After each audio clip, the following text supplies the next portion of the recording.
সপ্তাহের নিরামিষ বারগুলোই আসলে কেন জানি না কী রান্না করব, সকালে হোক বা দুপুরে বুঝতেই পারি না। তো যাই হোক, ঘরেই যেহেতু ছিল ফ্রিজে একটা স্লাইস রুটি, তাই নিয়ে কিন্তু চলে আসলাম। তাই ভাবলাম আজকে সিম্পল চা করি, এমনি র চা, তার পাশাপাশি এই স্লাইস 4টে রুটি এমনিতে গরম করে ছেঁকে দিই আর কি। যেহেতু ডিম দিয়ে তো ডিম টোস্ট করতে পারবো না, আর আজকে যেহেতু শনিবার তাই সমস্ত কিছুই কিন্তু নিরামিষ, তাই গ্যাসটা কিন্তু বেশ ভালো করে পরিষ্কার করে নিয়েছিলাম গতকাল রাতেই। আর এদিকে আমার শাশুড়িমা সকালবেলা রান্না করে নিয়ে গেছে, আর এখন কিন্তু সকালের খাবারটাও আমি বানিয়ে নিচ্ছি। আমার হাজব্যান্ড হচ্ছে সকালবেলা ভাত খেতে চায় না, এটাই হচ্ছে সবথেকে বড় প্রবলেম।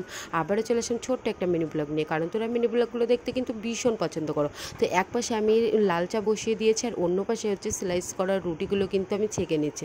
তো আজকে ওর সকালের খাবারে আমি এটাই দিলাম, তার পাশাপাশি একটু ছাতু গুলে দিয়েছে। আবার কিন্তু চলে আসবে 2টোর দিকে আর কি। তো শনিবার বা সোমবার আসলেই মাথায় কিন্তু চিন্তা হয় যে আজকের সকালের খাবারটা কী বানাবো বা দুপুরে কিন্তু কী বানাবো।